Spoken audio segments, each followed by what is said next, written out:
चलिए जी, प्रारंभ करते हैं फिर। ओम सदाशिव समारंभां शंकराचार्य टेंस मध्यमाम् अस्मदाचार्य पर्यन्तां वंदे गुरु परंपराम्। वाक्यकारं वररुचिं भाष्यकारं पतंजलिं पाणिनिं सूत्रकारं च प्रणतोऽस्मि मुनित्रयम्। सर्वेभ्यो नमो नमः। ह्यः हरि शब्दस्य इकारान्तेषु हरि शब्दस्य कथं रूपाणि भवन्ति इति विषये पठितवन्तः। अद्य तावत् नूतनः शब्दः वर्तते सखी शब्दस्य। सखी शब्दः, सखी शब्दस्य प्रक्रिया भिन्ना भवति। हरि शब्दात् भिन्ना प्रक्रिया अस्ति। इत्यस्मात् कारणात् अत्र अस्मिन् विषये उच्यते। तो बालकृष्ण जी, आप जुड़ गए हैं ना? आप सुने थोड़ा। हाँ गुरुजी प्रणाम। जी जी महादेव। जी हाँ हाँ, वीडियो भी खोल लिया करें कुछ लोग, थोड़ा इससे हमें दिखते रहें। ठीक है। हाँ हाँ, चलिए। तो आइए, अभी हालांकि कुछ कम लोग जुड़े हैं पर जुड़ जाएंगे, क्योंकि आज हम एकदम समय से स्टार्ट हो गए हैं। कि रोजाना इस चक्कर में रह जाते थे कि चलो पूरा चैप्टर कराना है जी ना। जी जैसे इकारांत है तो उनको इकारांत को एक साथ निपटा दो, हरि शब्द की पूरी प्रक्रिया। जी। तो ये सब चलता था। एक मिनट, एक कोई फोन आ रहा है।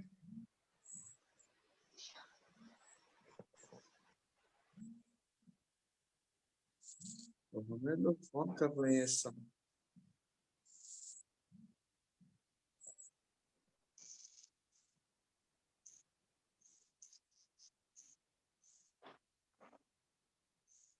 चलिए, आवाज आ रही है आपको? आ रही है, है? आ रही है भैया। एक मिनट, इनको फोन करके कहना ही पड़ेगा।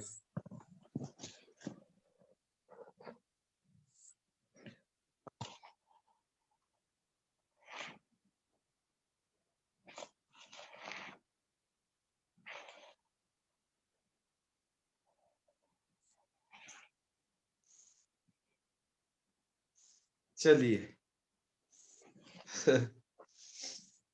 तो अपनी जो प्रक्रिया चलनी है, आज हम सखी शब्द को पढ़ेंगे।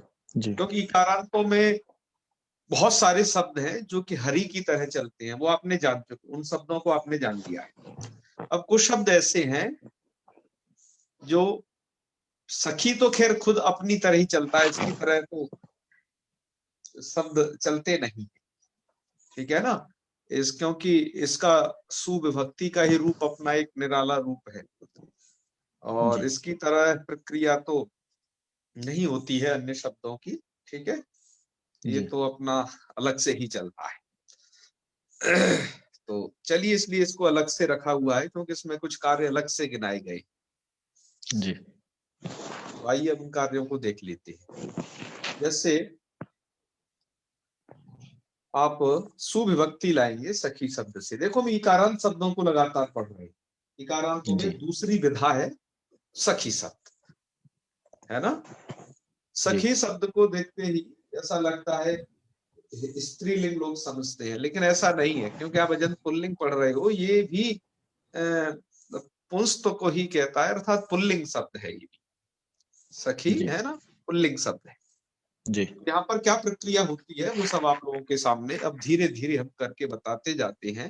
और आज हम जो आपको प्रक्रिया जो यहाँ पढ़ाने जा रहे हैं, उसमें से सिर्फ ये पहले सूत्र को छोड़ करके, अनंसव सूत्र को छोड़ करके, बाकी जो ये जितने भी अन्य सूत्र हैं, इन सबका बार बार उपयोग होता रहेगा। और व्याकरण में बहुधा उपयोग होता है इनका। कई बार तो इनके सवाल जो है नेट की परीक्षा में पूछे जाते हैं बहुत सारे। तो जी जो तमाम प्रतियोगी परीक्षा है उसके में भी ये जो है होता है। तो चलिए, पंतोला जी भी शायद जुड़ गए हैं, है ना। चलिए जी जी भैया, हाँ जुड़ो। आइए अब हम पढ़ते हैं एक, अब सखी शब्द को हम पढ़ रहे हैं। चलिए, तो सखी शब्द से आप सुविभक्ति ले आए, स्थिति बन गई सखी सु, और उस उकार चूंकि अनुनासिक है उसकी संज्ञा कर दिया, इस संज्ञा करने के बाद स्थिति बन गई सखी आगे सा। ठीक है, जी ये बन गया। अब आपको क्या करना है, एक सूत्र है आपका अनंग सौ। अभी और कुछ काम कर लेते हैं हम पहले। देखो अभी हम कितनी चीजें इंक्लूड रहती हैं इसमें, वो थोड़ा देखें। जैसे क्या क्या चीज और बताना होता है।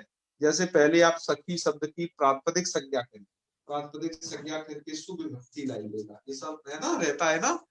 हाँ, जी दूसरी बात और क्या करनी है आपको, सखी शब्द की अंग संज्ञा भी करनी है। अंग संज्ञा विधायक सूत्र आप पहले पढ़ चुके हैं, यस्मात् प्रत्यय विदिश पदादि प्रत्यय। अंग संज्ञा किस कंडीशन में होती है कि प्रत्यय के परे रहते पूर्व जो प्रकृति होती है, ऐसे तदादि शब्द स्वरूप की अंग संज्ञा होती है यदि वो प्रत्यय उसी से विधान किया गया है।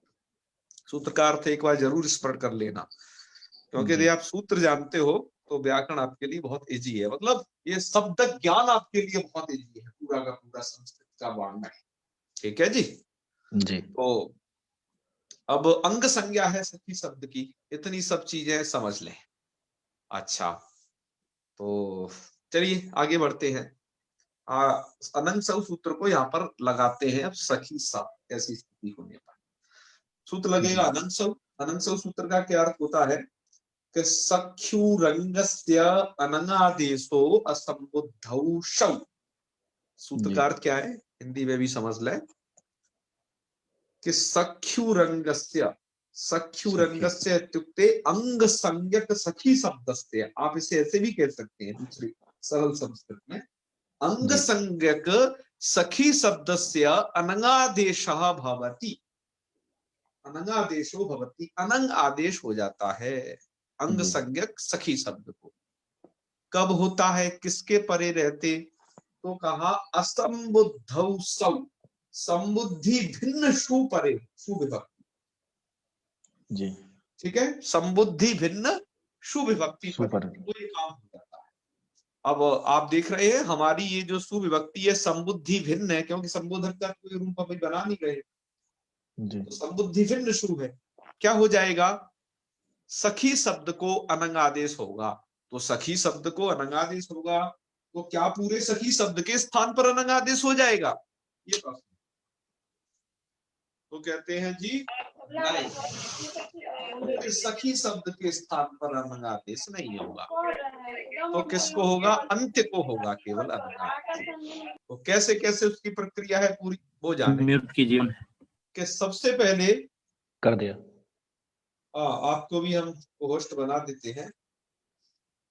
तो क्या प्रक्रिया है उसकी पूरी, वो प्रक्रिया ये देखिए कि सबसे पहले तो ये सूत्र कहता है अंग संज्ञक सखी शब्द को अनंग आदेश होगी।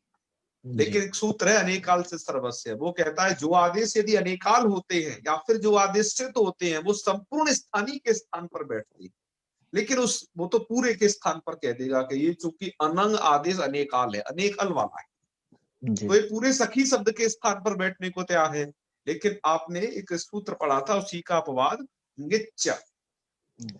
वो सूत्र क्या कहता था कि जो आदेश यदि ङित होगा अर्थात जिसके नकार की संज्ञा होती है, ऐसा यदि कोई आदेश है वो तो अंत्यल के स्थान पर बैठता है। तो आपका जो है अनंग में क्या होता है, ये नकार हो जाता है इत संज्ञक। अनंग में ये नकार आप जो देख रहे हो ना, इसकी संज्ञा हो जाती है। अनंग में इत संज्ञा कौन कौन की होती है, नकार की होती है और न में आ की होती है, क्योंकि वो अनुनासिक है नकार उत्तरवर्ती का। जी इन दो की इत संज्ञा होती है। अनंग का फाइनली वचता क्या है, अनवचता है। तो इसका मतलब ये हुआ कि आपका अनंग आदेश ङित है, ङित होने से अंत्यल के स्थान पर बैठेगा। सखी में अंत्यल कौन है, इकार, तो उस इकार के स्थान पर अनंग आदेश होगा। तो हमने कर दिया, इकार को केवल अनंग करके देखिए, वो स्थिति ये है, सख हलंत हो जाएगा ख, अनंग और स, ये स्थिति हो गई जी। तो ये स्थिति हो गई। अब आपको क्या करना है, अनंग में से इसके अनुबंधों का लोप कर देना है। आपने जब जी। अनुबंधों का लोप कर दिया मतलब नकार का लोप कर दिया हलंत्यम सूत्र द्वारा, और ना में जो आ है जो कि अनुनासिक है उसका लोप हो जाएगा किसके द्वारा? उपदेशे अजनुनासिक अजनुनासिक सूत्र द्वारा। इसका क्या हो जाएगा? इत संज्ञा हो जाएगी और तस्य लोपः सूत्र से दोनों का लोप कर देना है। क्या बचेगा? सख अन स, ये स्थिति बनेगी है। घबराइए नहीं, थोड़ा कि प्रक्रिया थोड़ा ये लंबी है। इस सखी शब्द के सुविभक्ति की ही केवल प्रक्रिया लंबी है, आगे नहीं आपको इतना मिलने वाला, ठीक है। हाँ, इसमें चूंकि बहुत सारे सूत्रों का उपयोग है। तो सख अन स ये कंडीशन बन गई। अब आपको क्या करना है? सख अन स जब ये कंडीशन है तो आपको सूत्र लगाना है अब अलोन्त्यात् पूर्व उपधा। ठीक है जी। सूत्र क्या करता है? सूत्र ये कहता है जी। अंत्याद अलह, संधि विच्छेद कर देना, जी। ये दलह मत पढ़ना, अंत्यात जी। प्लस अलह। अंत्य अल से अंत्याद अलह पूर्वो वर्ण, ये बस ध्यान रखना है। अंत्य अल से यदि पूर्व वर्ण होता है कोई तो उसकी उपधा संज्ञा होती है। इस सूत्र को कई बार यूजीसी नेट में पूछा है, उपधा संज्ञा किसकी होती है या फिर उपधा संज्ञा करने वाला सूत्र। तो क्या करता है सूत्र? अंत्याद अलह पूर्व वर्ण उपधा संज्ञा, अंत्य अल से जो भी पूर्व वर्ण होगा वो उपधा होगा। ये नहीं कहता कि वो हल ही हो, इसका मतलब ये उपधा संज्ञा चाहे तो हल हो चाहे अच हो, दोनों की हो जाएगी। ध्यान रखना मैं क्या कह रहा हूं, चाहे तो अच हो या हल हो, दोनों की उपधा संज्ञा हो जाएगी। अंत्यल से पूर्व की होती है उपधा संज्ञा, ठीक है। अब अंत्य अल है आपका ये न, इधर देख रहे हो, अंत्यल से पूर्ववर्ती है अ, जो आप देख ही रहे हो उस पर तो बना हुआ है जी। तो अंत्यल से वह जो पूर्ववर्ती है उसकी क्या हो जाएगी? उपधा संज्ञा हो जाएगी, ठीक है जी। जो भी अंत्यल है उनसे पूर्ववर्ती यदि कोई वर्ण है तो वो उपधा माना जाता है कि ये उपधा है। अब चूंकि हम यही क्यों उपधा संज्ञा कर रहे हैं, इसमें तो और भी कई अंत्यल हो सकते हैं, क्योंकि काम यही आगे आप देखोगे यही करना है, इसी जगह, इसलिए उपधा संज्ञा यही की जा रही, ठीक है जी। तो अंत्यल से पूर्ववर्ती जो वर्ण है आपका अकार, उसका नाम है उपधा, ठीक है जी। जी। जी। हाँ, तो उपधा इसको नाम दिया गया। उपधा से काम क्या है? काम ये है सर्वनाम स्थाने चा संबुद्धौ, च प्लस असंबुद्धौ। जी। क्या करता है ये? नान्तस्य उपधायाः दीर्घ, ये सूत्र दीर्घ करता है। नान्तस्य उपधायाः इत्युक्ते नान्त जो होता है शब्द उसकी उपधा को दीर्घ करता है। तो आपका नान्त है ये अब सखन, नान्त शब्द कौन है आपका? सखन। जी। इस नान्त की उपधा है क्या कोई? यस है, आकार। तो इस नान्त की उपधा को क्या हो जाएगा? दीर्घ हो जाएगा। जी। कब हो जाएगा दीर्घ? संबुद्धि भिन्न सर्वनाम स्थान हो। जी। तो जी हमारा ये सर्वनाम स्थान है, पहली बात, क्योंकि सर्वनाम स्थान संज्ञा को आप जान चुके हो, सु औ जस अम और औट की होती है नपुंसक लिंगों के प्रत्ययों को छोड़कर। जी। सूत्र याद है ना? शुड अनुपुंसक, सूत्रों को स्मरण रखिएगा। जी। शुड अनुपुंसक है वो, ठीक है। जी। आपने विश्वपात शब्द की प्रक्रिया पर उसे पढ़ा था जी। तो चलिए, सर्वनाम स्थाने असंबुद्धौ कब होती है? नाम तक की उपधा को दीर्घ कब होता है? असंबुद्धौ सर्वनाम स्थाने, जब संबुद्धि भिन्न सर्वनाम स्थान पर हो। आपका सकार वैसा ही है, ये संबुद्धि भिन्न और सर्वनाम स्थान संज्ञक भी है, ठीक है। तो नान तंग की उपधा को क्या कर देना है? नान तंग की उपधा को अभी आप कर दोगे दीर्घ। तो जब आप दीर्घ करोगे तो स्थिति क्या बन जाएगी? स्थिति बन जाएगी ये वाली, सखान मतलब सख आन स, दीर्घ कर दिया ना, ह्रस्व को दीर्घ में बदल दिया, सख आन स। फिर ऐसी अब अगली कंडीशन क्या होगी? क्या करें? तो अब एक संज्ञा और समझ लीजिए, इसमें से एक संज्ञा को आपने यहां समझी थी उपधा संज्ञा, अब दूसरी संज्ञा यहां समझने जा रहे हो अप्रक्त संज्ञा। अभी कौन सी संज्ञा पढ़ने जा रहे हो? अप्रक्त संज्ञा। ये अप्रक्त संज्ञा होती कब है? उसके लिए कंडीशन सुनिए, सूत्र क्या कह रहा है। सूत्र आपका कहता है कि एकाल प्रत्ययो यह सो अप्रक्त संज्ञा स्यात्। एक अल जो प्रत्यय बचा है, मतलब वो प्रत्यय होना चाहिए और एक अल मात्र होना चाहिए। जी। तो प्रत्यय हो सबसे पहली बात, और वो एक अल मात्र बचा हो। अब आपको पता होना चाहिए कि प्रत्यय है हमारा क्या, ये स, और ये एक अल मात्र बचा है, सिंगल है बेचारा, इसका ऊ था वो चला गया, ठीक है ना। ये क्या है? एक अल मात्र बचा है, इसलिए इसका नाम क्या हो जाएगा? अप्रक्त। इसकी कौन सी संज्ञा हो गई? अप्रक्त। ठीक है जी। जी। हाँ, पंतोला जी समझ रहे हैं ना? पंतोला जी श्रूयते नवा? जी जी जी हाँ, जी जी। हाँ हाँ, आपकी वो भी, म्यूट किया है मैंने, आवाज आ हाँ रही है ज्यादा आपकी भी अप्रक्त संज्ञा है, क्योंकि आप भी एक अल मात्र हैं। हाँ ठीक है। हाँ। हाँ, एक अल का मतलब आप सिंगल हो। ये उपधा मुझे सिंगल समझ नहीं आ रहा पर्सन था। को सब अप्रक्त संज्ञक है। ये चलिए, डबल हो मेरी आवाज जाऊंगा जल्दी, बराबर आ रही चिंता है ना? नहीं जैसी आती है, कम कम तो नहीं हो गई है कहीं? ये ठीक आ क्यों रही जी? है, ठीक आ रही ये है। उपधा समझ नहीं आ रहा है, आवाज तो मतलब आवाज तो अजय, बराबर है। उपधा में कुछ नहीं है। अब आवाज चली गई आपकी। कोई बात नहीं, हो शायद उनको फोन आ गया हो।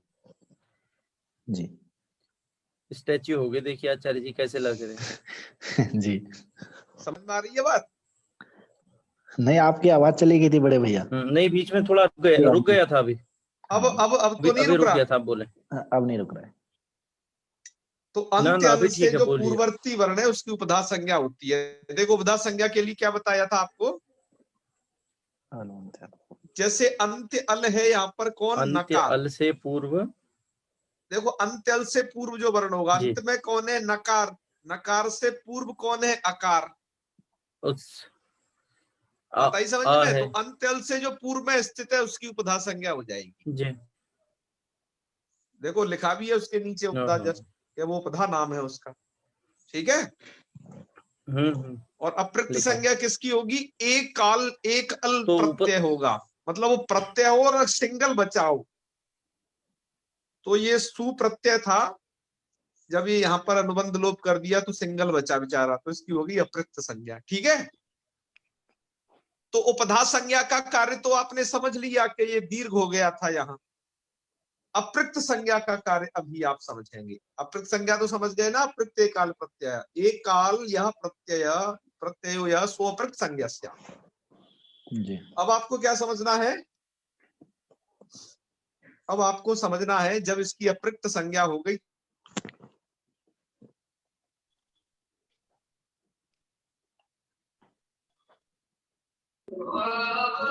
चली गई आवाज आचार्य जी।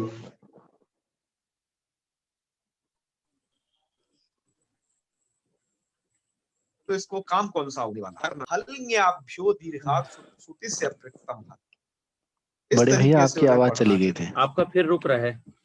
ठीक है, रुक गया था बड़े। आपका रुक रहा है आज। रुक रहा है थोड़ा सा। जी। चलो कोई बात नहीं, जोर से बोलते पता हैं नहीं, शायद। रुक रहा है। हाँ। अरे तो नहीं नहीं, बोलना नहीं रुक रहा है।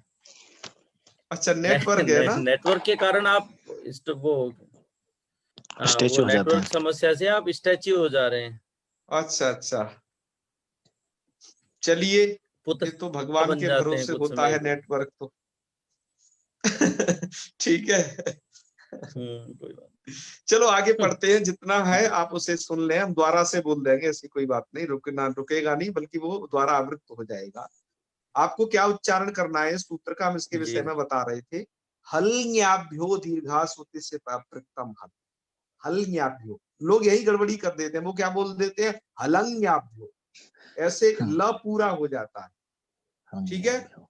इस गड़बड़ी से बचना है ना। चलो आगे बढ़ते हैं। तो हलन्याभ्यो दीर्घा श्रुति से अप्रक्तम हल, ये सूत्र क्या करता है, जब आपने अप्रक्त संज्ञा कर दिया तो ये अब काम करता है, क्योंकि जो संज्ञा की जाती है तन निमित्तक कोई ना कोई कार्य होता है, संज्ञा है, संज्ञा को निमित्त मान करके।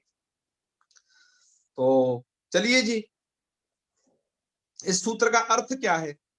इस सूत्र का जो अर्थ आपकी किताब में दिया हुआ है वो अर्थ है ये, वो मैं एक अर्थ एक बार पढ़ देता हूं। हलंतात परम दीर्घौ यौन्यापौ तदंताच्च परम श्रोति सीते तदप्रक्तम हल लुप्यते, ये है। अब इस अर्थ से थोड़ा छात्रों में भ्रांति हो जाती है कई तरीके की, उनके लिए व्याख्यान अपेक्षित रहता है।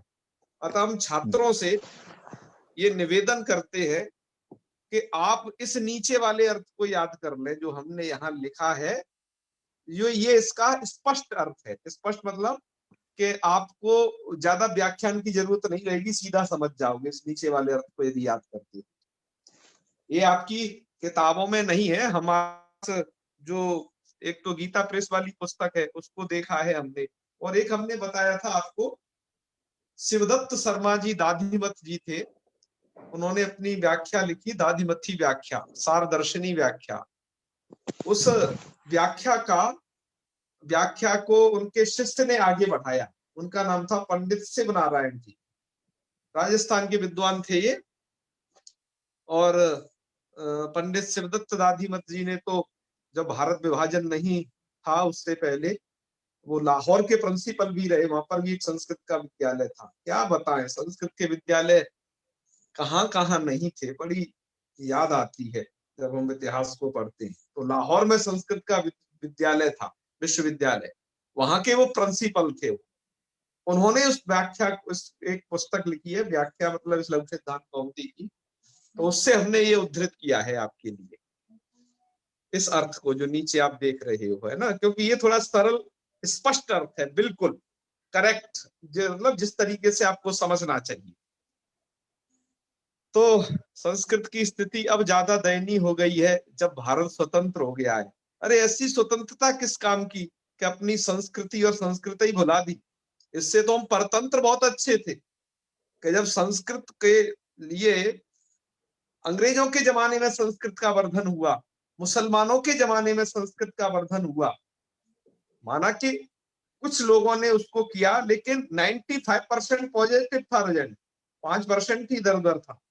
लेकिन स्वतंत्र भारत में अब स्थिति देख लीजिए, विश्वविद्यालय महाविद्यालय लॉक होते जा रहे हैं, बंद होते जा रहे हैं। एक बार संस्कृत शिक्षक रिटायर होते गए, विद्यालयों पर ताला लगता गया, बाकी गुरुजी लोग अनुष्ठानों में बिजी हो गए। हे प्रभु क्षमा करना, ऐसा नहीं कहना चाहिए, पर ये हकीकत है, कोई ना कोई को किसी न किसी को तो ये कहना पड़ेगा। तो बस मैं एक बात जो कहना चाहता हूं ये कि हमारे संस्कृत का जो ह्रास हुआ है वो स्वतंत्र भारत के उत्तर ज्यादा हुआ है। ठीक है, मैकाले का नाम नहीं लीजिए, मैकाले को तो हम हटा सकते हैं ना, अभी भी क्यों नहीं हटा पा रहे हैं। मैकाले ने जो पद्धति लागू की उसे हटाइए, बदलिए, आपको पता है ना मैकाले ने ऐसा कर दिया, आप हटा के बदल दीजिए। तो सबसे ज्यादा जो हिरास किया है वो अब के गद्दारों ने किया है, जिन्होंने अपने संस्कृत और संस्कृति को भुला दिया। तो खैर इस बात पर आगे बहुत सारी बातें, और बल्कि एक सेमिनार करना पड़ जाएगा कुछ दिनों बाद, है ना।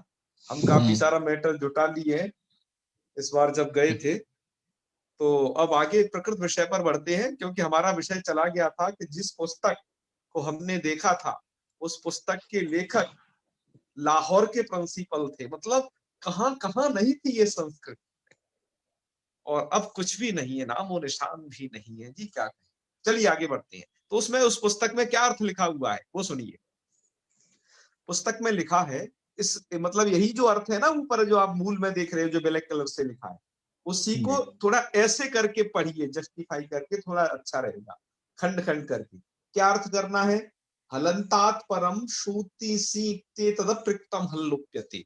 हलंतात परम मतलब हलंत से परे, शु ती सी, ये सूती सी क्या है? सू तो आप समझ ही रहे हो, ये वाला सू, जी जी ठीक है ना।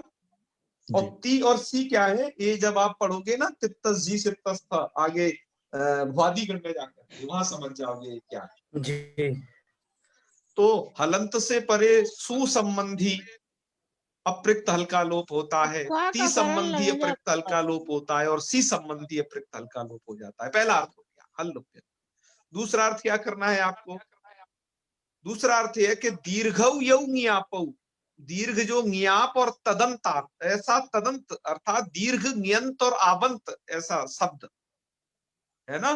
दीर्घौ यौ ज्ञापौ तदंतात परम, तदंत से परे अर्थात ज्ञंत आवंत से परे क्या होता है? सु इत्येतद हल लुप्यते, सु के सकार का, सु मतलब सु का प्रयुक्त कब बचेगा? जब उकार चला जाएगा, सकार मात्र रहेगा तो जी उसका लोप हो जाता है। तो हमने यहाँ पर क्या नहीं जोड़ा? दूसरे अर्थ में ती और सी नहीं जोड़ा, क्योंकि नियंत और आवंत से कभी भी तिवादी प्रत्यय नहीं आ सकते, इसलिए हमने केवल इसके अर्थ में कितना इस यहाँ छोड़ दिया कि दीर्घौ यौ ज्ञापौ तदंतात परम शु इत्ते तद प्रकृतम हल लुप्यते। याद कर लेना इस अर्थ को श्याम सुंदर जी। जी जी जी गुरुजी बहुत पूछते हैं, ज्ञानेंद्र जी गुरुजी इसके अर्थ को। जी और मैं इसको अर्थ को और क्यों आपको याद करने के लिए कह रहा हूं, छात्रों को बहुत भ्रांति है, हलन्याब वो हलन्याभ्यो दीर्घ श्रुति से प्रकृतम हल में नहीं समझ पाते प्रॉपर क्या है ये, इसका थोड़ा अच्छा सही अर्थ है, स्पष्ट होता है इससे। तो सूत्र में दो चीजें ध्यान रखिए। एक तो ये सूत्र हलंत शब्दों से परे जो हलंत हो गए हैं उनसे परे श्रुति सी संबंधी अप्रयुक्त हल का लोप करेगा। और जी यदि नियंत और आवंत, ज्ञाप मतलब जो एक स्त्री ज्ञात प्रत्यय और होते हैं आवत ना, नीप और आप चाप डाप वगैरह, वो आप सब जानते हो, उनसे परे क्या होता है? अप्रयुक्त हल का लोप हो जाता है उनसे भी परे। ठीक है, तो दो अलग अलग करके पढ़ना। यहां पर कौन सी कंडीशन है? यहां पर आपकी कंडीशन है सु कि ये हलंत शब्द है, ये सखान, ये देख रहे हो ना, इसको ऐसे कर जी लो सखान, ये न हलंत है। इससे परे क्या है? आपको ये सुसंबंधी हल मिल रहा है। ये है क्या? जी अप्रयुक्त है। जी सुसंबंधी हल कैसा है? ये अप्रयुक्त हल अप्रयुक्त है ये। और किससे परे है? ये हलंत से परे है।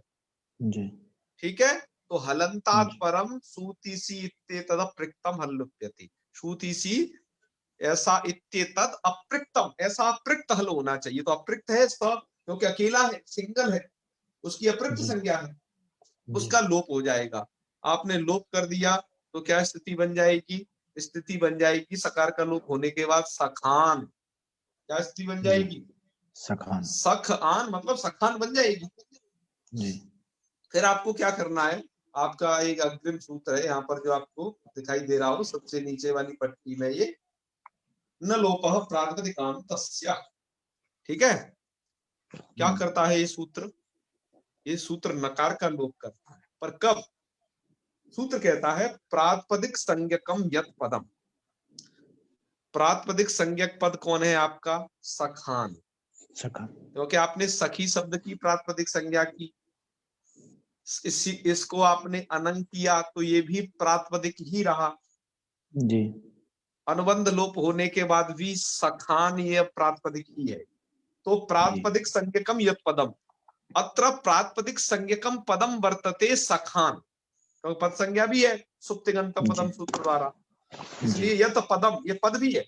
तो प्रातिपदिक संज्ञकम यत पदम वर्तते सखान इति पदम जी है। जी तदंतस्य, उसके अंत्य में क्या है? नस्य, तदंतस्य नस्य, उसके अंत में नकार को, उसके अंत्य जी नकार को, तो इसके अंत में क्या बैठा हुआ है? नकार नो बैठा हुआ है ना। जी ये रहा प्रातिपदिक संज्ञकम यत पदम तदंतस्य नस्य, उसका अंत्य नकार होना चाहिए। तो यस उसका अंत्य नकार है, तो उसका क्या जी कर दीजिए? लोप लोप कर दीजिए। लोप मतलब उसे डिलीट कर देना है, ठीक है, हटा जी देना है, अदर्शन कर देना है प्रत्यय का। तो जी कर दिया, तो अगली कंडीशन क्या बन गई? सखा मिला दीजिए, रूप बन गया जी सखा। आपको कितनी मेहनत करनी पड़ी, क्यों? आपने ऑपरेशन कर दिया। सखी से सखा, ठीक है ना। हाँ, ध्यान रखिए ये पुल्लिंग है। तो सखी शब्द के जब रूप चलेंगे तो हरि की तरह नहीं, जैसे मैंने पूछा कि सखी शब्द के रूप चुनाओ तो आप स्टार्ट हो गए सखी सखी और सखया, ऐसा नहीं करना है कभी भी, ये गलत है। सुविभक्ति में क्या रूप बनेगा? सुविभक्ति में आपका रूप बनेगा सखा, समझ गए ना जी। सुविभक्ति में क्या रूप बनेगा आपका? सखा। सखा ये रूप बनेगा। सखा। तो सखा बनने में आपको, सखा बनाने में सखी शब्द से ये थोड़ा प्रक्रिया आप समझ गए होंगे, है ना। जी। अब आगे बढ़ते हैं, आगे आपको एक स्लाइड और दिखा दें।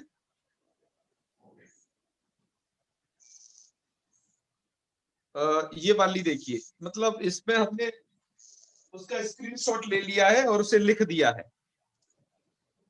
कैसे है देखिए, सखा कैसे बनाना है, मतलब एक उसको संस्कृत में भी लिख दिया है, उससे स्क्रीनशॉट लेकर के। सखी शब्दात प्रातिपदिका, प्रातिपदिक संज्ञक सखी शब्द है, उससे स्वौजस्यति सूत्रेण प्रथमैक वचने शु प्रत्यय और अनुबंध लोपे सखी स इति जाति यस्मात् प्रत्यय विधिस तदादि प्रत्यंगम इत्यादि ना अंग संज्ञायाम। मैंने कहा ना अंग संज्ञा कर लेना तो सखी की हो गई अंग संज्ञा।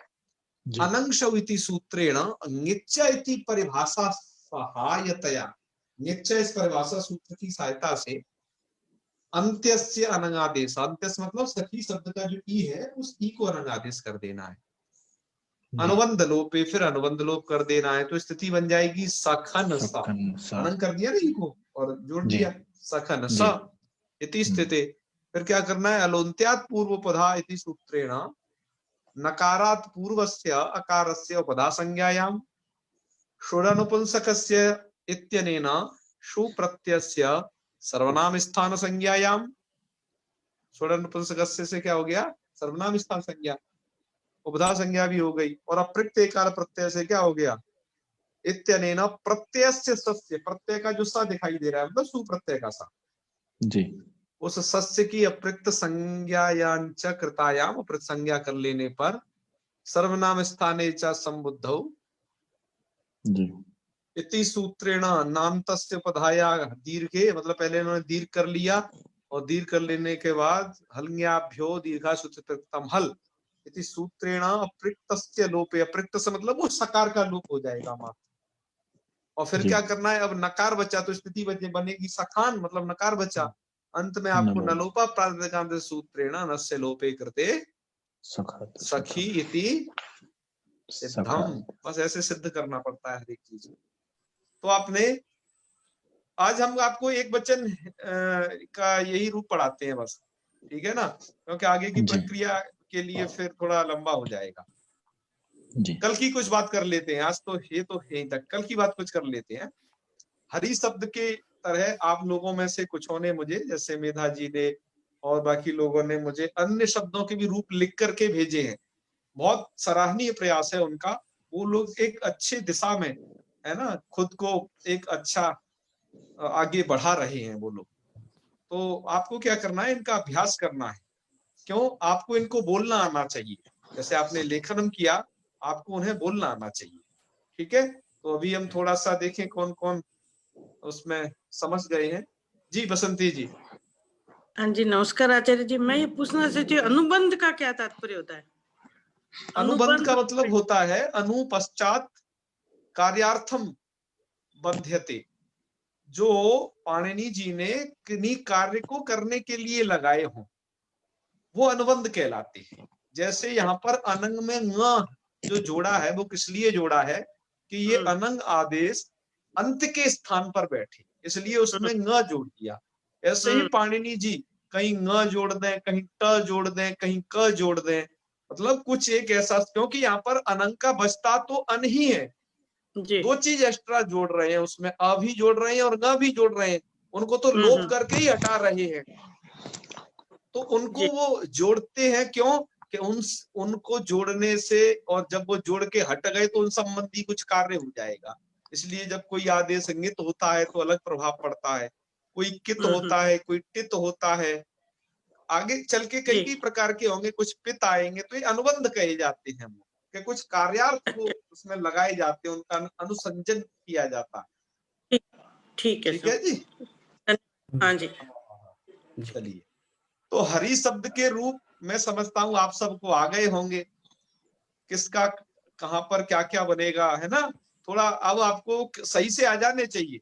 जैसे आपने अदंतों में राम शब्द को ठीक कर लिया, आदंतों में विश्वपाप और एक हाहा को भी, है ना, और उधर सर्व और निर्जर, ये सब तमाम शब्दों को आपने पढ़ा।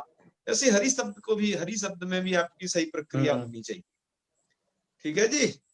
जी जी पंतोला जी, श्रूयते ध्वनि नवा। जी भाई साहब। हाँ हाँ हाँ, आज हाँ तो मुझे बजरंग शास्त्री जी भी याद है, दिखाई दे रहे याद हैं। है, याद है। हाँ हाँ, तो आप क्या कर रहे हैं पंतोला जी, अब तो आपकी पीएचडी हो गई है ना। क्यों पंतोला जी, अब तो आप जी अब जी कैदियों जैसी जिंदगी न जिए, अब तो स्वतंत्र हो जाइए, थोड़ा हंसिए मुस्कराइए। ठीक है। ये भी है। हाँ हाँ आजकल हंसना हाँ मुश्किल हो गया था बड़ा, बहुत बड़ा हाँ बोझ कम होता है पीएचडी होके, हाँ हाँ, बिल्कुल बिल्कुल। मैं भार वही सा कहता कम हूँ, हो जाता पीएचडी है। का काम निपटा लेना चाहिए, समय से ही अच्छा रहता है। मैं हरि शब्द के विषय में कुछ बात कर रहा था। आप जी लोगों को देखो अच्छी तैयारी होना चाहिए। श्याम सुंदर जी तैयारी कर ली हो कि नहीं? जी, थोड़ी थोड़ी की है। हाँ, अच्छे से कर लेनी। देखो अब मैं बहुत स्पीड में पढ़ा रहा हूँ आपको, कल भी जी बहुत जी सारे आज सूत्र पढ़ाए थे जी आज और मुझे टाइम 6 नहीं मिला। सूत्र लगभग आज भी पढ़ा दिए हैं। तो जी अब आपको भी स्पीड बढ़ानी है, हमें ग्रंथ पूरा करना है, ठीक है ना। जी जी तो अच्छे से तैयारी कर लीजिए। जैसे मैं पूछूं आपसे तो आपको तैयार रहना चाहिए। देखो मैं कैसे पूछूंगा, अब अभी पूछ नहीं रहा हूँ, एक तरीका बता रहा हूँ। जैसे जी मैं पूछूंगा हरि शब्द का सप्तमी विभक्ति एक वचन का क्या रूप है, तो आपका उत्तर होना हर चाहिए हरऊ। हरऊ हराऊ हराऊ। हरऊ। ठीक है। मैं जी पूछूंगा हरि शब्द के प्रथमा व्यक्ति के बहुवचन का रूप बताइए। हरयः हरयः। हरयः, तुरंत क्लिक होने चाहिए, ठीक है ना। जी इसके जी बाद मैं पूछ सकता हूं आपसे जी जी कि हरि शब्द के षष्ठी विभक्ति का रूप बताइए, एक वचन। हरे हरे हरे हरे, हरे। ठीक है ना। हमें कैसे, देखो तैयारी होनी चाहिए। अब मैं पूछ सकता हूं कि आप मुझे हरि शब्द के सिर्फ एक एक वचन के रूप बताइए। हरिः हरि, हरिं हरिणा हरिम, हरये हरेः हरिणा, हरेः हरौ। हरे, हरे, हरे, हरऊ, सप्तमी जी तक पूरा। एक जी संबोधन छूट गया, प्लीज उसको भी जोड़ विसर्ग है लें, ना, हे हे हरे। विसर्ग। हरे वो मुझे हे तुरंत हरे उसके बाद बताना था, लेकिन वो जी है। जी। जी हाँ, तो ऐसे मैं कह रहा हूँ आपको हरे में बहुवचन के तो विसर्ग है ना। खटाखट बहुवचन के रूप सुना हरे दिए, है, आड़े तिरछे हरे सब है तरफ से। जी। हाँ तो अब ठीक है, ऐसी अब यदि ठीक है, आपको तैयारी अब हो, ठीक है ना, और है। सूत्र सहित थोड़ा करिए। सूत्र सहित क्या जी होता है, जैसे गुण कहाँ होता है घेर नीति सूत्र द्वारा, नितों में गीत घी संज्ञकों को गीत में गुण होता है नित्सुप, तो जी, हरई में गीत गुण है सुपर रहता है हरे में जी।